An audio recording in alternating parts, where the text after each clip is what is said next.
Let us solve a problem using Milne's method, in which we will depend on Taylor's method to compute values of y of x1, y of x2 and y of x3. Use Milne's method to find y of 0.3 from the equation y dash equals x square plus y square with the initial condition y of 0 equals 1. Find the values of y of negative 0.1, y of 0.1 and y of 0.2 using Taylor's method. We have the standard equation given by dy by dx equals f of xy with the initial condition y of x naught equals y naught. Thus, from this given equation, it's clear that we have f of xy equals x square plus y square, and at x equals 0, y takes the value 1. Since we have to make use of Taylor's method to compute values of y at x equals minus 0.1, at x equals 0.1 and x equals 0.2, we have to take the derivatives of y dash. From the equation y dash equals x square plus y square, when you take derivative on both sides with respect to x, we will get y double dash equals 2x plus 2y y dash. Again, taking derivatives of both sides of this equation with respect to x, we will get y triple dash equals 2 plus 2y y double dash plus 2y dash square using product rule to the term y dash.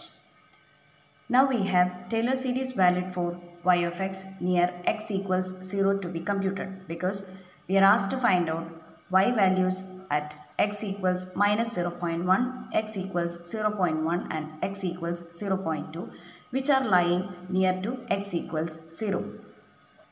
Recall that the general Taylor series is given by f of x plus h equals f of x plus h times f dash of x plus h square by 2 factorial times f double dash of x plus etc. In this general Taylor series, when you give x equals x and x equals 0, we will get the RHS in powers of x. That is, when x equals 0 is given and h equals x is substituted here, we will get f of x equals f of 0 plus x f dash of 0 plus x square by 2 factorial f double dash of 0 plus etc.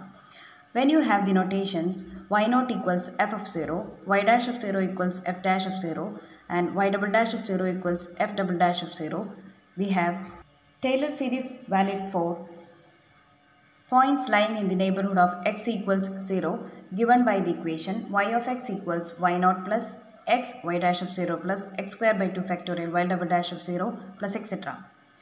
Now we have to compute y dash of 0, y double dash of 0 and y triple dash of 0. Since we have at x equals 0, y equals 1, in order to compute value of y dash at x equals 0, we have to give x equals 0 and y equals 1 in this expression of f of xy. Thus we obtain y dash of 0 equals 1. In order to find out y double dash of 0, which is y double dash value at x equals 0, we have to give y equals 1 and y dash equals 1 in this RHS, because we have at x equals 0, y equals 1 and at x equals 0, y dash is obtained as equal to 1.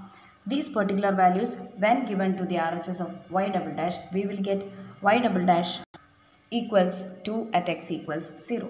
Similarly, we have y triple dash at x equals 0 can be obtained by giving y equals 1, y dash equals 1 and y double dash equals 2 in this RHS. Thus we have y double dash at x equals 0 equals 8. Giving all these particular values, y of 0 equals y naught equals 1, y dash of 0 equals 1, y double dash of 0 equals 2 and y triple dash of 0 equals 8. In this RHS of Taylor series, we will get general Taylor series for y of x valid for points lying in the neighborhood of x equals 0, which is written as y of x equals 1 plus x square plus 4 by 3 times x cube plus etc. Now in this general Taylor series, we will give x equals minus 0.1, which will give us y equals 0.9087. At x equals 0.1, we will get y equals 1.1113, and at x equals 0.2, we will get y equals 1.2506.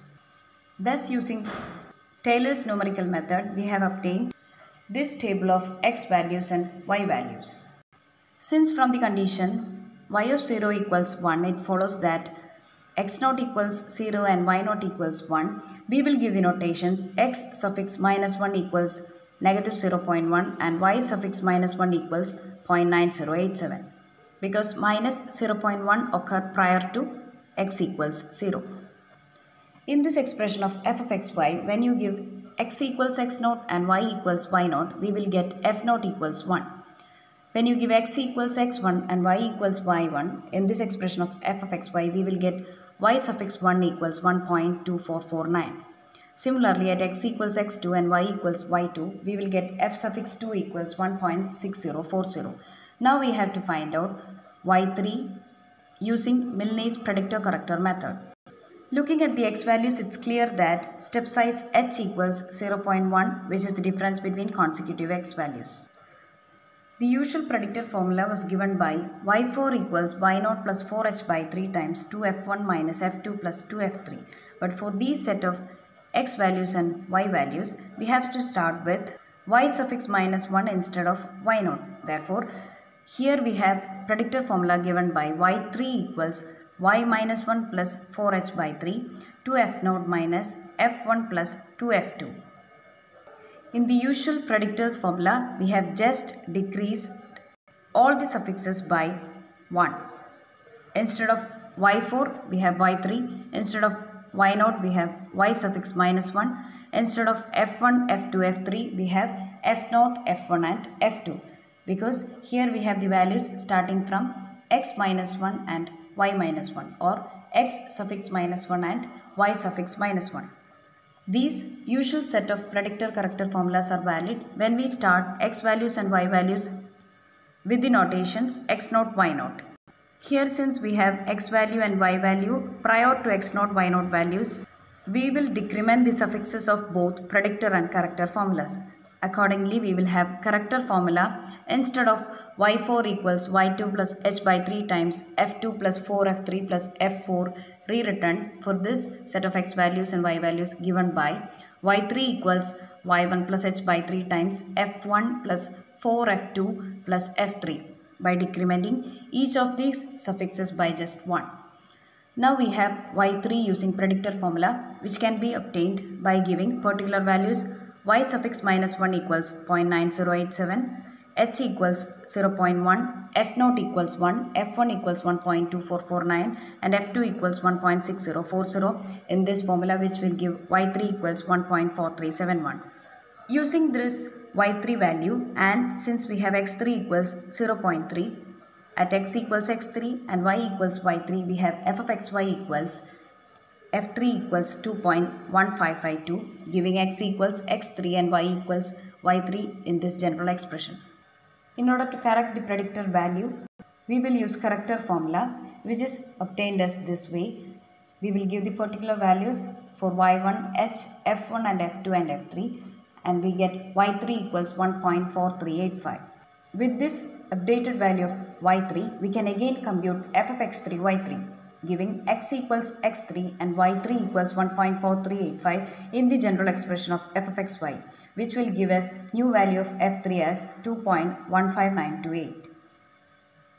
This new value of f3, when substituted here and again the computation for corrector formula is repeated, we will get the updated value of y3 as 1.4386, which is approximately close to this value, and hence we have y of 0.3 equals 1.4386 using Milne's predictor corrector method.